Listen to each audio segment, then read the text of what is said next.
دوسری بات، اگر ہم یہ مانتے ہیں کہ اللہ کے نبی صلی اللہ علیہ وسلم سب سے پہلے مخلوق، بشر چھوڑ دیجیے، سب سے پہلے مخلوق ہیں، تو یہ غلط ہے خود اللہ کے نبی صلی اللہ علیہ وسلم کے فرمان کی روشنی۔ کیوں غلط ہے؟ کیونکہ میں نے ذکر کیا تھا کہ اللہ تعالیٰ نے سب سے پہلے کیا پیدا کیا؟ قلم کو پیدا کیا۔ تو یہ کہنا کہ اللہ کے رسول صلی اللہ علیہ وسلم سب سے پہلے مخلوق ہیں، یہ بالکل بات صحیح نہیں ہے۔ اسی طرح سے دوسرا عقیدہ جو ذکر ہوا تھا کہ آج بہت سارے بھائی اللہ کے نبی صلی اللہ علیہ وسلم کی عقیدت اور آپ کی محبت میں یہ کہتے ہیں کہ اللہ کے نبی صلی اللہ علیہ وسلم بشر نہیں ہیں، اللہ کے نبی صلی اللہ علیہ وسلم نور ہیں۔ تو نور کا عقیدہ اللہ کے نبی صلی اللہ علیہ وسلم کے تئیں رکھتے ہیں، یہ بھی صحیح نہیں ہے۔ اس لیے کہ جو شخص یہ مانتا ہے کہ اللہ کے نبی صلی اللہ علیہ وسلم نور ہیں تو وہ دراصل کتاب اللہ کی بھی تکذیب کر رہا ہے، قرآن کو جھٹلا رہا ہے ایسا آدمی، اور جو شخص قرآن کو جھٹلائے وہ مومن نہیں ہو سکتا ہے۔ تو اسی لیے ہم یہ مانتے ہیں کہ اللہ کے رسول صلی اللہ علیہ وسلم بشر ہی تھے، نور نہیں تھے، اس لیے کہ بشریت اللہ کے نبی صلی اللہ علیہ وسلم کے لیے ثابت کرنا یہ آپ صلی اللہ علیہ وسلم کے عظمت اور آپ کے مرتبے کے خلاف نہیں ہے۔ اس لیے کہ جتنے بھی انبیاء آئے، حضرت آدم علیہ السلام یہ بھی بشر ہیں، حضرت موسیٰ علیہ السلام بھی بشر ہیں، حضرت عیسیٰ علیہ السلام بھی بشر ہیں۔ تو اگر ہم نبی کو بشر مانیں تو اس میں کوئی کسر شان نہیں ہے، اس لیے کہ اللہ تعالیٰ نے کسی بھی بشر کے علاوہ کسی اور مخلوق کو نبوت سے نہیں نوازا ہے۔ مشرکین کا تو یہی مطلوب تھا، مطالبہ ان کا یہی تھا کہ فرشتے کو کیوں نہیں اللہ تعالیٰ نے رسول بنا کر کے بھیجا؟ اگر اللہ تعالیٰ فرشتوں کو رسول بنا کر کے بھیج دیتا تب بھی اعتراض کرنے والوں کا اعتراض باقی رہتا۔ کیا اعتراض کرتے کہ بھائی فرشتے، ان کو نہ کھانے سے مطلب ہے نہ پینے سے مطلب ہے، تو جب کھانا پینا ہے ہی نہیں تو ان کے یہ ہمیشہ خالی رہتے ہیں۔ اچھا، دوسری بات، ان کی فطرت میں گناہ ہے ہی نہیں، تو اس لیے سب سے نیک یہی لوگ رہیں گے، سب سے زیادہ وقت ان کے پاس رہے گا، یہ تھکتے بھی نہیں ہیں، تو ان کے جیسا ہم کیسے بن سکیں گے؟ تو ان کو، فرشتوں کو اگر نبوت دے دی جاتی اور ان کو کہا جاتا کہ فرشتے، فلاں فرشتہ تمہارے لیے آئیڈیل اور نمونہ ہے، تو انسان بڑا اعتراض کرتا۔ تو مشرکین جو مطالبہ کر رہے تھے ان کا مطالبہ بھی غلط تھا۔ نبی، اسی لیے اللہ تعالیٰ نے جب انسانوں میں نبی بنا کر کے بھیجا تو وہ بشر ہی کو بنا کر کے بھیجا، یہاں تک کہ ہمارے نبی صلی اللہ علیہ وسلم نہ صرف انسانوں کے نبی ہیں بلکہ اللہ کے نبی علیہ وسلم جناتوں کے بھی نبی ہیں۔ تو اسی لیے قرآن میں جگہ جگہ اللہ تعالیٰ نے، سورہ کہف آپ پڑھتے رہتے ہیں، اسی طرح سے میں نے یہ بھی ذکر کیا تھا کہ خاص طور سے اماں عائشہ رضی اللہ تعالیٰ عنہ یہ کہتی ہیں کہ اللہ کے رسول صلی اللہ علیہ وسلم جب بیمار ہوتے تھے تو اللہ کے رسول صلی اللہ علیہ وسلم معوذات یعنی قل اعوذ برب الناس، قل اعوذ برب الفلق پڑھتے تھے اور پڑھ کر کے اپنے اوپر دم کرتے تھے۔ لیکن جب اللہ کے نبی صلی اللہ علیہ وسلم بیمار پڑ گئے، زیادہ بیماری بڑھ گئی آپ کی، تو وہ پڑھ نہیں سکتے تھے، تو میں کیا کرتی تھی، میں پڑھتی تھی، پھر اللہ کے نبی صلی اللہ علیہ وسلم کے ہاتھ پر میں پھونک کر کے پھر آپ کے ہاتھ کو ان کے بدن کے اوپر پھراتی تھی، اس لیے کہ اللہ کے نبی علیہ وسلم کا ہاتھ برکت والا ہاتھ تھا۔ تو میرا ہاتھ پھرانا اور اللہ کے نبی علیہ وسلم کے ہاتھ پھرانے میں بہت زیادہ فرق ہے، اس لیے نبی کے ہاتھ پر دم میں کیا کرتی تھی، چونکہ اللہ کے نبی علیہ وسلم پڑھ نہیں پاتے تھے، بیمار ہو گئے تھے، بیماری زیادہ بڑھ گئی تھی، تو ظاہر سی بات ہے یہ نورانی مخلوق کے ساتھ نہیں ہوتا۔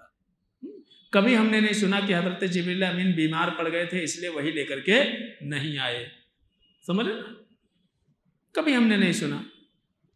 تو کوئی بھی فرشتہ، یا بارش نہیں ہو رہی ہے، حضرت میکائیل علیہ السلام بیمار پڑ گئے ہیں اس لیے بارش نہیں ہو رہی ہے، ایسا کبھی ہم نے نہیں سنا۔ تو بیماری کا تعلق یہ بشریت سے ہے، یہ نورانیت سے نہیں ہے۔ لہذا یہ کہنا کہ اللہ کے نبی صلی اللہ علیہ وسلم بشر نہیں تھے، نور تھے، یہ احادیث کے بھی خلاف ہے اور قرآن کے بھی خلاف ہے۔ اسی طرح سے تیسرا عقیدہ جو عام طور سے لوگوں کے اندر اللہ کے نبی صلی اللہ علیہ وسلم کے تئیں ہے، ایک تو ہم محمد رسول اللہ کہتے ہیں کہ محمد صلی اللہ علیہ وسلم اللہ کے پیغامبر ہیں، یعنی اللہ جو کچھ بتاتے ہیں اللہ کے نبی صلی اللہ علیہ وسلم وہی بتاتے ہیں، کچھ زائد نہیں بتاتے ہیں۔ تو پیغامبر بھی مانیں اور محمد رسول اللہ کا کلمہ بھی پڑھیں اور ساتھ ساتھ میں کہیں نہیں ہمارے نبی تو سب جانتے تھے، ہمارے نبی سب جانتے تھے۔ تو جب اللہ کے نبی صلی اللہ علیہ وسلم سب جانتے تھے، جو کچھ اللہ کے نبی صلی اللہ علیہ وسلم نے ہم کو بتایا وہ خود ہی سے سب پہلے سے جانتے تھے، تو پھر رسالت کا مطلب کیا ہوا؟ کہ بھائی پیغامبری کا مطلب کیا ہوا؟ پھر تو پیغامبری ہوئی نہیں۔ پیغامبری یہ ہوتا ہے کہ بھائی کسی نے کوئی میسج دیا، وہ میسج آپ پہنچا رہے ہیں، یہ واسطہ ہیں، یعنی اللہ اور بندوں کے درمیان رسول کیا ہوتے ہیں؟ واسطہ کا کام کرتے ہیں۔ اللہ کی بات نبی تک پہنچتی ہے اور نبی کی بات نبی کے ذریعے سے بندوں تک پہنچتی ہے، یہی اللہ کا طریقہ رہا ہے۔ تو جب اللہ کے نبی صلی اللہ علیہ وسلم ہی سب کچھ جانتے ہیں تو پھر پیغامبری کا مسئلہ ہی نہیں رہا نا۔ پھر حضرت جبریل امین کیوں آتے تھے اور کیا بتانے آتے تھے؟ جب سب کچھ جانتے ہیں تو قرآن بھی اللہ کے نبی صلی اللہ علیہ وسلم جانتے ہوں گے۔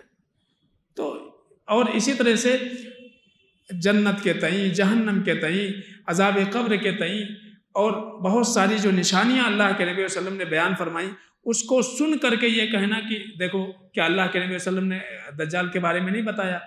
کیا ان کے بارے میں نہیں بتایا؟ کیا ان کے بارے میں نہیں بتایا؟ بھائی بتایا، لیکن ہم یہ مانتے ہیں کہ بتانے پر بتایا۔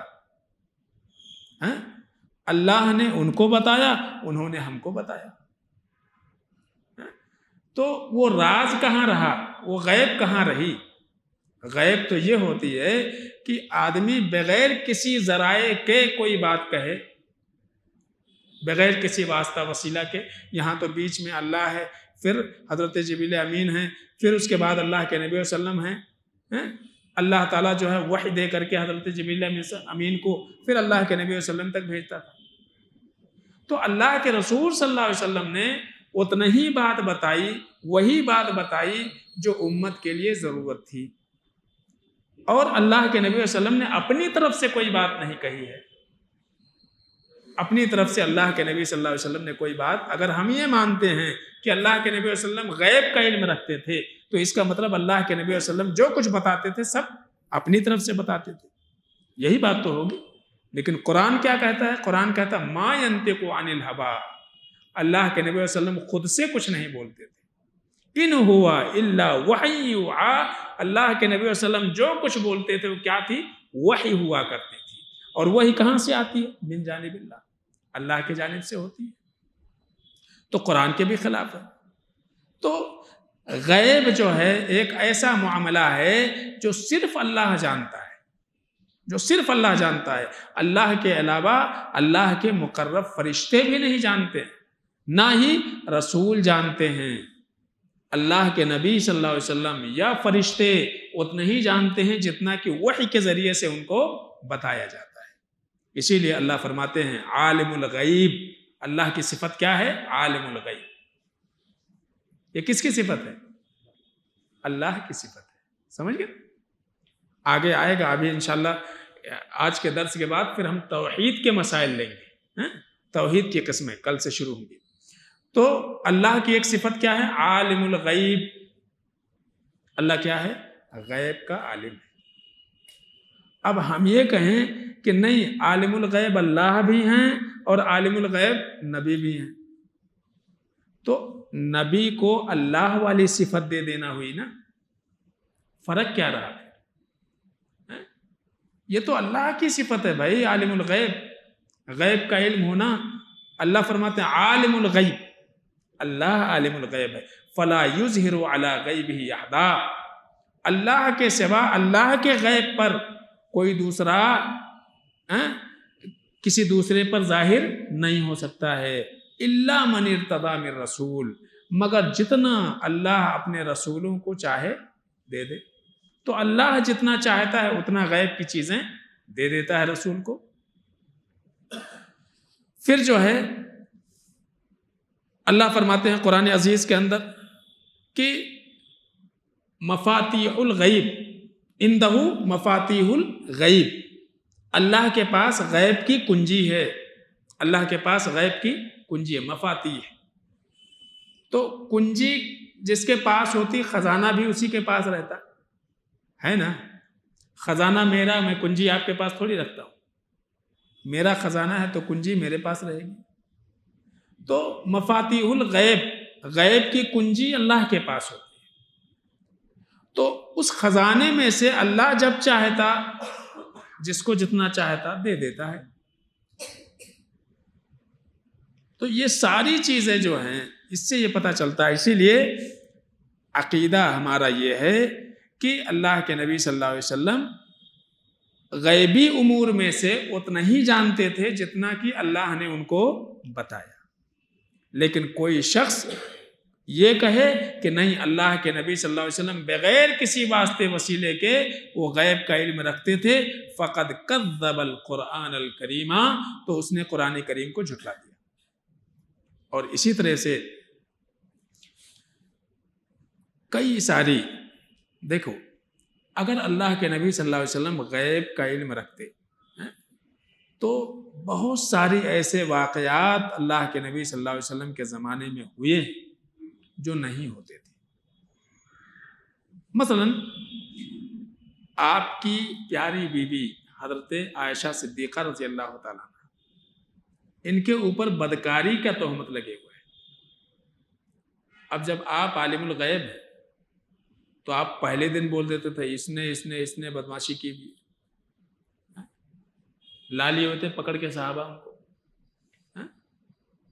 کہ بھائی تجھ کو کیسا معلوم، میں تو دیکھ رہا تھا میری بیوی سوئی ہوئی تھی، وہاں پہ ہار گم گیا تھا اس کا اور وہ ڈھونڈنے نکلی تھی، اور پھر اللہ کے نبی علیہ وسلم، آپ دیکھیے اللہ کے نبی علیہ وسلم کوچ بھی کر رہے ہیں، جہاں ٹھہرے ہوئے وہاں سے نکل رہے ہیں، ہودج اٹھا کر کے اونٹ پہ رکھا جا رہا، اما عائشہ ہلکی پھلکی تھی، اٹھانے والے نے جو ہے ہودج اٹھایا، سواری پر لاد دی، اس کو پتہ بھی نہیں چلا۔ تو اللہ کے نبی علیہ وسلم غیب کا علم رکھتے ہیں، غیب جانتے ہیں، اور بیوی کو چھوڑ کے آ جاتے ہیں۔ تہمت ہے نا، یعنی بیوی کو چھوڑ کے آ گئے، جب دوسری جگہ پڑاؤ ڈالا تب پتہ چلا کہ اما عائشہ تو ہے ہی نہیں ہودج میں۔ تو یہ ہوتا ایک غیب کا علم رکھنے والا کہ اپنی بیوی کو بھی چھوڑ دے، اور پھر 1 مہینہ مسلسل اللہ کے نبی صلی اللہ علیہ وسلم پریشان ہیں۔ خود اما عائشہ سے کہتے ہیں کہ عائشہ اگر غلطی ہو گئی ہو، کتنی بڑی بات ہے، ایک نبی اپنی بیوی سے کہہ رہا ہے اے عائشہ اگر غلطی ہو گئی ہو تو اللہ سے معافی مانگ لو، اقرار کر لو، اللہ سے معافی مانگ لو، سمجھ رہے نا۔ پھر کچھ لوگ وہ بھی ہیں، اور 1-2 نہیں، پورے 1 مہینے کے بعد اللہ تعالیٰ نے وحی نازل فرمائی، وحی نازل فرمائی، سورہ برات جو ہے اس میں آیتیں نازل ہوئی۔ تو 1 مہینہ اللہ کے نبی علیہ وسلم کیا پریشان کر رہے تھے اپنی بال بچوں کو یا اپنے سسرال والوں کو، اپنے سب سے پیارے دوست اور ساتھی ابوبکر صدیق رضی اللہ تعالیٰ، مسلمانوں کو یہ سارا افواہ اللہ کے نبی علیہ وسلم جان بوجھ کے پھیلنے دیا؟ تو کئی سارے ایسے واقعات ہوئے اللہ کے نبی علیہ وسلم کی زندگی میں۔ اسی طرح سے آپ جانتے ہیں کہ کچھ بدمعاش قسم کے لوگ، اسلام دشمن، وہ آئے اللہ کے نبی علیہ وسلم کے پاس اور کہا کہ ہمارا پورا قبیلہ ہے، اور آئے تو سب سے پہلے انہوں نے کچھ اسلام سیکھا اللہ کے نبی علیہ وسلم سے، اور کہا کہ مزید ہمارے قبیلے میں پڑھانے کے لیے کچھ قرآن کے عالموں کو ہمارے ساتھ بھیج دیں تاکہ دین کی دعوت پھیلے۔ اللہ کے نبی علیہ وسلم نے 1-2 نہیں 70 عالم قرآن کو ان کے ساتھ بھیج دیا، اور انہوں نے کیا کیا، راستے میں ان کو مار ڈالا، شہید کر دیا۔ تو کیا اللہ کے رسول صلی اللہ علیہ وسلم واقعی اگر غیب کا علم رکھتے تو کیا ان کو بھیجتے؟ ان کو پتہ چل جاتا ہے جھوٹا ہی بول رہا ہے یہ، کائے کا ایمان، یہ خالی آیا ہوا ہے، دھوکے سے لے کر کے جائے گا، ابھی پہلے بول دیتے اللہ کے نبی علیہ وسلم۔ لیکن آپ صلی اللہ علیہ وسلم نے ان 70 لوگوں کو بھیج دیا، وہ لے کے گئے کچھ دور، اور پہلے سے دشمن جو ہے بیٹھے ہوئے تھے، انہوں نے گھاٹی میں ان کو گھیر کر کے شہید کر دیا۔ 1 مہینے تک اللہ کے نبی صلی اللہ علیہ وسلم بد دعا کرتے رہے، 1 مہینے تک مسلسل۔ تو کیا خود ہی قتل کروا رہے ہیں اور خود ہی جو ہے دعا مانگ رہے، بد دعا کر رہے ہیں؟ کتنا بڑا الزام اللہ کے نبی صلی اللہ علیہ وسلم کے ذات پر ہوگا اگر ہم یہ مانیں کہ اللہ کے نبی صلی اللہ علیہ وسلم غیب کا علم رکھتے تھے۔ سمجھ نا؟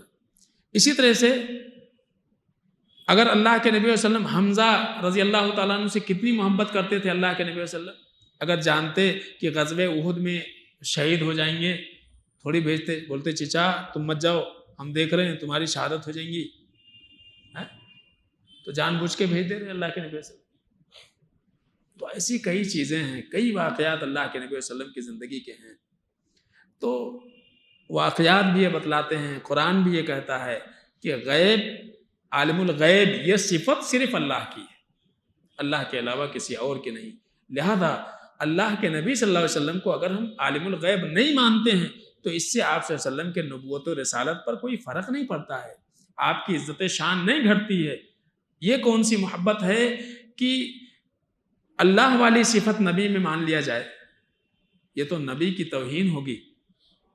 اللہ تعالیٰ نے بہت سارا مقام و درجہ اللہ کے نبی صلی اللہ علیہ وسلم کو دیا تھا جو ان کی افضلیت کے لیے کافی ہے۔ لہذا اللہ والی صفت دے کر کے آپ سے عقیدت و محبت کا دعویٰ کرنا یا اظہار کرنا اور یہ سمجھنا کہ ہم سب سے زیادہ محبت کرنے والے ہیں، یہ بات بالکل صحیح نہیں ہے، یہ صحیح عقیدہ نہیں ہے۔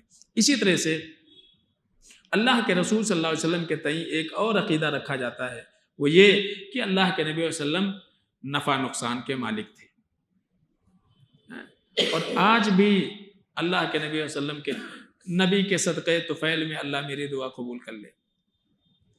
کسی کی نیکیوں پر آپ کو کیا اختیار ہے؟ بھائی وہ نیک تھے، صالح تھے، ان کے نیکیوں کا فائدہ ان کو ہوگا۔ تم کرے انہوں نے جو اچھائیاں کی ہیں اس کے بدلے اللہ ہماری تو سن لے، یہ کون سی بات ہے؟ آپ کسی کمپنی میں کوئی آپ کا بھائی جاب کر رہا ہے تو سیلری اس کو ملے گی کہ آپ کو ملے گی؟ نہیں، میرے بھائی نے کام کرا نا آپ کے کمپنی میں تو ہم کو بھی ہونا۔ سمجھ نا؟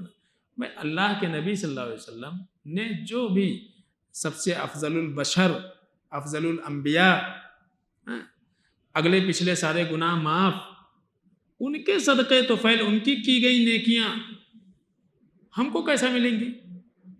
تو ہم کیوں اللہ سے یہ کہیں ان کے صدقے طفیل میں اللہ ہمارا یہ کام کر دے؟ ہم اپنے اعمال کا حوالہ دیں نا اللہ کو۔ اللہ ہم جو نیکیاں کر رہے ہیں، اللہ تعالیٰ اس نیکیوں کے بدلے اللہ تعالیٰ ہماری دعائیں قبول کر لے، اللہ تعالیٰ ہمارے ایمان کے بدلے ہماری دعائیں سن لے۔ تو ہم اپنے نیکیوں کا حوالہ دیں نا اللہ تعالیٰ، تو دوسروں کے نیکیوں پر ہمارا کیا اختیار ہے؟ اللہ کے نبی صلی اللہ علیہ وسلم نفع نقصان کے بھی مالک نہیں تھے۔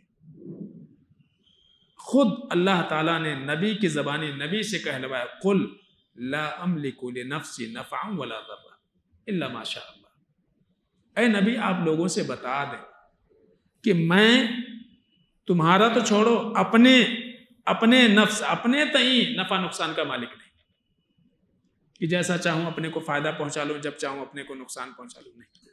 نہ نفع کا اختیار ہے نہ نقصان کا اختیار ہے، الا ما شاء اللہ، مگر اللہ جو چاہے، سب اللہ کی مرضی سے ہوتا۔ وَلَوْ كُنْتُ أَعْلَمُ الْغَيْبَ، پھر نبی کے زبانی کہا جا رہا ہے کہ ذرا سوچ سمجھ کے بولو، اگر مجھے غیب کا علم ہوتا، وَلَوْ كُنْتُ أَعْلَمُ الْغَيْبَ، اگر مجھے غیب کا علم ہوتا، لَاسْتَكْثَرْتُ مِنَ الْخَيْرِ، تو ساری بھلائیاں تو اپنے حق میں کر لیتا نا، ساری بھلائیاں۔ طائف کیوں جاتے مار کھانے؟ اتنا دور کا سفر کر کے طائف گئے، کیا امید لے کر کے کہ بھائی مکہ میں تو ایمان نہیں لا رہے، ہو سکتا ہے وہاں کے سرداروں کو دعوت دے دیں، وہ ایمان لا لیں تو ایک بڑا قبیلہ ہمارے ساتھ ہو جائے گا۔ تو اگر اللہ کے نبی صلی اللہ علیہ وسلم کو واقعی غیب کا علم ہوتا تو وہ پتھریں کھانے جاتے طائف میں۔ کتنا ذلیل کیا ان لوگوں نے، کتنے پتھر مارے، آپ بے ہوش ہو گئے، تو اللہ فرماتے ہیں قرآن میں، اللہ کہلوا رہا ہے وَلَوْ كُنْتُ عَالِمُ الْغَيْبَ، اے نبی آپ لوگوں کو بتا دیں، عام کر دیں، آپ کے تئیں لوگ ایسا نہ سمجھنے لگیں کہ آپ غیب جانتے ہیں، لَاسْتَكْثَرْتُ مِنَ الْخَيْرِ، تو ساری بھلائیاں، سارا خیر میں اپنے لیے اکٹھا کر سکتا، وَمَا مَسَّنِيَ السُّوءُ، اور مجھے کبھی برائی چھو کے بھی نہیں گزرتی تھی۔ مجھے تکلیف کیوں پہنچتی تھی؟ ہم کو معلوم یہاں کھڈا ہے، آگے جا کے ہم گرنے والے ہیں، پہلے سے معلوم ہے، تو ہم کہے کو جائیں گے ادھر؟ ہم راستہ بدل کے چلے جائیں گے نا، سمجھ رہے نا؟ رات میں ہم نے خواب دیکھا اور ہم کو معلوم ہمارا خواب سچا ہے کہ کوئی آئیں گا ہم کو 2 چاٹے ماریں گا، تو کہے کو جائیں گے اس کے پاس؟ سمجھ رہے نا؟ ہم کو پہلے سے معلوم ہے۔ تو اللہ کے نبی صلی اللہ علیہ وسلم اگر غیب کا علم رکھ رہے ہیں تو طائف جا رہے ہیں، وہاں پہ ان کو پتھریں مارے جا رہے ہیں، ان کو بھگا دے رہے ہیں وہاں سے، نوجوان اوباشوں کو آپ کے پیچھے لگا دیا جا رہا ہے، اتنا پتھر مار رہے ہیں کہ آپ سوچئے عمر کتنی رہی ہوگی۔ وہ بڑا حساس عمر ہوتا ہے، 60 سے 70 سال کا وقت، تقریباً 55-60 سال کے اللہ کے نبی صلی اللہ علیہ وسلم کی ایج ہے، 55 سال کی، تقریباً 50 سال 55 سال کی، ایسے عمر میں، یعنی ایک بوڑھا آدمی ہے نا، ایک بوڑھا آدمی، اس بوڑھے آدمی کو مار رہے ہیں لوگ، تو کیا کچھ محسوس کر رہے ہوں گے اللہ کے نبی صلی اللہ علیہ وسلم؟ یہاں تک کہ اللہ نے آسمان کا فرشتہ بھیج دیا، پہاڑوں کا فرشتہ بھیج دیا، اے نبی آپ حکم دے دیں تو ان کو پیچ ڈالیں۔ تو آپ صلی اللہ علیہ وسلم کے زبانی اللہ کہلوا رہا ہے وما مسنی السوء، اگر غیب مجھے معلوم ہوتا اور نفع نقصان کی ملکیت میرے ہاتھ میں ہوتی، اس کے اختیارات میرے ہاتھ میں ہوتے، تو ساری بھلائیاں میں اپنے لیے کر لیتا۔ اور پھر چچا کے پاس کیوں جا رہے ہیں بیٹھ کر کے؟ چچا کان میں بول دو خالی لا الہ الا اللہ، پہلے سے معلوم ہوتا انہیں ایمان نہیں لائے تھے تو کائے کو جاتے اتنا بیٹھ کر کے ان کے پاس، اتنی گزارش کرنے، اتنا التماس کرنے، اتنی محنت کرنے، نہیں جاتے تھے۔ تو یہ ساری چیزیں ہیں کہ اگر کوئی یہ سمجھے کہ نہیں اللہ کے نبی صلی اللہ علیہ وسلم غیب کا علم رکھتے تھے، نفع نقصان کے مالک ہیں، یہ اللہ کے نبی صلی اللہ علیہ وسلم کے تئیں بدعقیدگی ہے۔ یہ محمد الرسول اللہ کا جو کلمہ ہے اس کلمے کے تقاضے کے خلاف ہے۔ اسی طرح سے ایک اور چیز اللہ کے نبی صلی اللہ علیہ وسلم کے تئیں جب ہم مانتے ہیں وہ یہ کہ آپ صلی اللہ علیہ وسلم کی تعریف، آپ صلی اللہ علیہ وسلم کی ذات تو قابل تعریف ہے ہی، لیکن آپ کی تعریف اتنا ہی کرنا چاہیے جتنا کہ کتاب و سنت سے ثابت ہے۔ آپ کو اسی درجے میں رکھا جائے جس درجے کے آپ ہیں، نہ تو آپ کا درجہ کم کیا جائے، نہ ہی آپ کو آپ کے درجے سے بڑھایا جائے۔ تو اللہ کے نبی صلی اللہ علیہ وسلم کے تئیں جو ہے مبالغہ کرنا، جو آپ نہیں ہیں وہ بھی آپ میں ثابت کرنا، یہ محمد صلی اللہ علیہ وسلم کے تقاضے کے خلاف ہے۔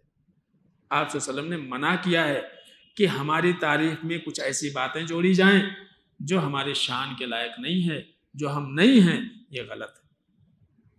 اسی لیے عبداللہ ابن عباس اور اسی طرح سے عمر بن خطاب رضی اللہ تعالیٰ عنہ کہتے ہیں کہ اللہ کے نبی صلی اللہ علیہ وسلم ممبر پر کھڑے ہوئے ہیں، سارے صحابہ موجود ہیں، آپ کیا کہہ رہے ہیں؟ لا تطرونی، لا تطرونی۔